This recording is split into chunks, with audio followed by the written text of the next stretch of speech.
Now, you are joining into a franchise that is probably the biggest in the world right now. How daunting was it for you when you got the call?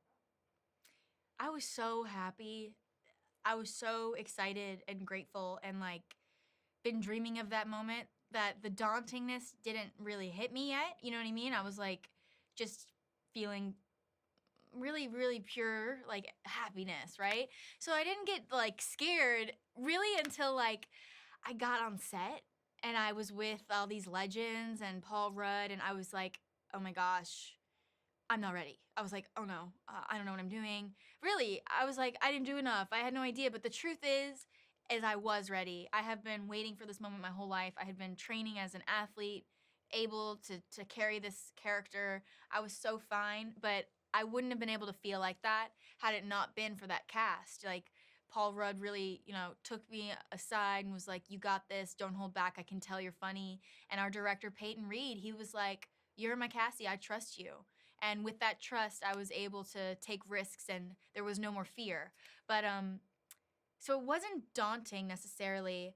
There's something about a motivation that happens on a movie like this that I think stems from the fans. I know that I love being a fan. I'm a big fan. Like, I'm a fan of Taylor Swift, I'm a fan of Marvel, like, I'm a fangirl. So there's something about like that kind of energy, like thinking I thought about the audience more than normal on a movie like this. So that's kind of like a character in itself. A part of creating Cassie was a lot of the fans' influence. And, and is it true that you found out or that the news was announced on your birthday? I don't remember. I don't remember. Maybe. I think Sorry, that might have I saw it in been, another interview, I think, that it I might have think been it close might to have your been, birthday it around then. felt like my birthday. I got more text about the announcement than I got happy birthday texts. And your iteration of Cassie, of course, this is a different version of her that we've seen so far, purely Hmm. because she gets to actually do a lot more. And Peyton actually said that your athleticism and your golf experience was something that really stood out to him when he was casting you. Do you hear that a lot? That it's your golfing that stands out to directors when casting for roles? You know what's funny is anytime I talk about golfing with a director, I know I'm not gonna get the job because I'm like, this is boring. Nobody wants to hear about it, but it depends who you're talking to. And I think what Peyton might be referring to is that I'm another normal person. I know what it means to work hard at something. I know what it means to win. I know what it means to lose. But there's something about this character that really deserves someone who is able to be physical. And the movie deserved an actor who's able to commit and not get hurt. Like, you don't want to slow down production because you twist your ankle. But accidents happen. You can be the most athletic person and get hurt. That's not what I mean. I just mean like, he knew I was going to be capable of giving a lot to Cassie. And I'm really grateful he saw that in me because that's what I was trying to tell him. I was trying to show him that I'm ready for this. Like, I can handle long hours. Like, it's stamina that I was trying to tell him that I had. Not necessarily that I look a certain way or can look like a cool superhero, because I think anyone can do that. Anyone can put on a suit and look sick. Trust me. That suit does wonders. But it's another thing to like have the heart of an athlete or just someone who has worked at something at all. It doesn't have to be athletic. You can work at a lot of things. Yeah, and I think from a female perspective as well, like female sports are becoming so much bigger now, and especially like actually in golf, I know like Leona Maguire is an Irish golfer, and she's been doing fantastic things on the tour so Aw, far. yeah. And so like for things like that, it's great to have the representation for strong women in films such as this, as you were saying. I think that sports, I'm a big advocate for women's golf because there's just not enough girls that know that they can play, that there's a space for them, and that you'll probably beat a lot of the guys out there. I beat every guy I play with, like hands down. Most of the time, they don't play golf with me again because I kick their butts and they don't really like it. So that's gotta change. People gotta stop being surprised that I'm gonna kick your butt. Like, maybe I do, maybe I don't, maybe you beat me. It doesn't really matter. Point is, there's room for us. And that game has given me the gift of a team from high school. So I have a lot of girlfriends. I have a lot of friends I grew up playing with in Miami who are on tour. A lot of girls.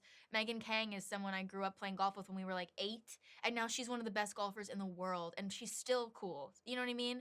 Golfers are cool. Athletes are cool. They're humans, and I think sports in general give people confidence. And I think that's what I'm about is self-confidence, being strong, being capable, knowing what your worth is. Athletes are really inspiring to me because they take care of themselves like nobody else.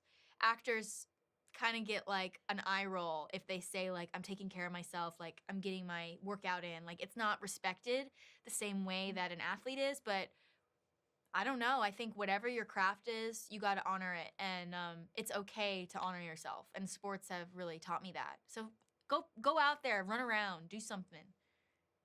Oh, that's such great advice. And I have to say, you mentioned it earlier that Paul took you aside and was saying you got this, and like the core of the film is really the relationship between Cassie and Scott, and that has actually been something that's been noticeable throughout all of the Ant-Man, shall we say, series within the MCU. So was it easy for you guys to develop that kind of bond, or like were there also moments when you just wanted to like break character and just burst out laughing? Because I am I assuming wish there were quite a few ad libs. I wish that I didn't break character so much. I definitely learned a lot about myself and acting, and I'm like, girl, you got some work to do, because he made me laugh every scene, every take. I giggled at some point, and I was like, I'm gonna be so bad in this movie because all I do is keep laughing. But him taking me aside was like what I really needed to hear, because he doesn't want, and nobody wants, someone who's scared to show up and be themselves, especially on a movie set. Like, if you and I are in a movie together, I want you to do a great job. I want you to feel confident. I want you to bring it so that the movie's good. And I think that's what the movie deserves. So him doing that is being the best, like, team captain. You know what I mean? He was team captain on this movie. He's number one. He's Ant-Man. He did not have to be that kind. He did not have to be that gracious, but he stood up and was like, I'm going to lead. And he just, he was like, you've got it. You're funny. Don't be afraid to fail. And that's all you needed. That's all I needed to hear. So the There's one line in chemistry of the particular. father-daughter, like the father-daughter heart of this story was easy. And Peyton Reed, our director, he was like so good at making sure that's where we were rooted in every scene. And I think you feel it in this movie. Every scene between Paul and I, there's always a little bit of us reconnecting, you know, a little bit of that, even though the movie's so fast-paced and like once it gets started we're just going, there's always an element of connection. Yeah, and actually, I was thinking when I was watching the film, the sense of humors between Cassie and Scott were very similar. And then there's one particular line, I'm not going to say where exactly it is in the film, but I think you know which one it is, when she delivers a certain line to be like, oh, it's never too late to not be a dick. And I just could not stop laughing at that. You deliver it with such conviction, though, as well. Aw. So, how did that go? Like, did you struggle to get it out with the laughter? Because it seems like I would just be breaking my heart laughing on the inside if I That had to deliver moment the line. was so important because it's like Cassie's little hero moment, right? It's like the first time we see her take down the bad guy, and then she's just like a real hero because she doesn't like take him out completely. She just teaches him a lesson, you know?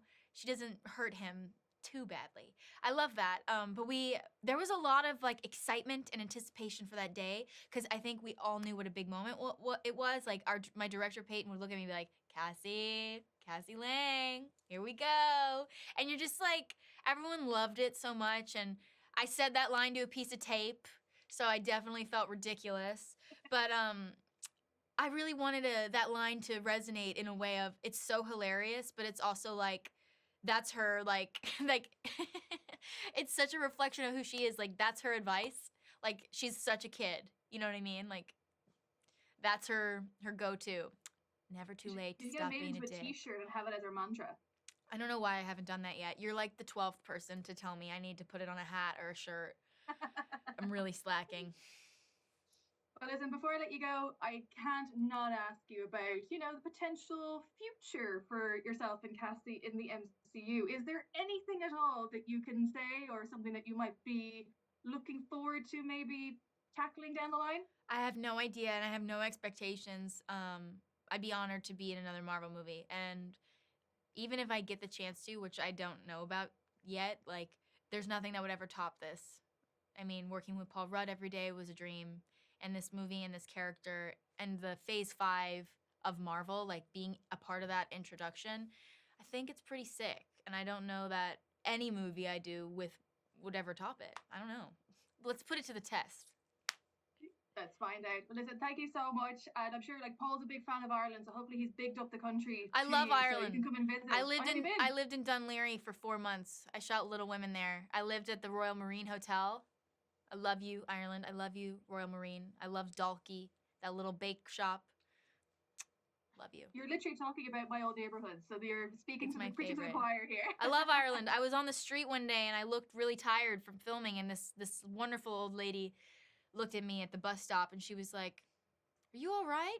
You look tired." I'm like, "Yeah, I'm tired." I just love Ireland. I love it. The joys of acting. Listen, thank you so much, and I wish you all the best with the rest of the promo trail on the film. Thank you. Nice to meet you.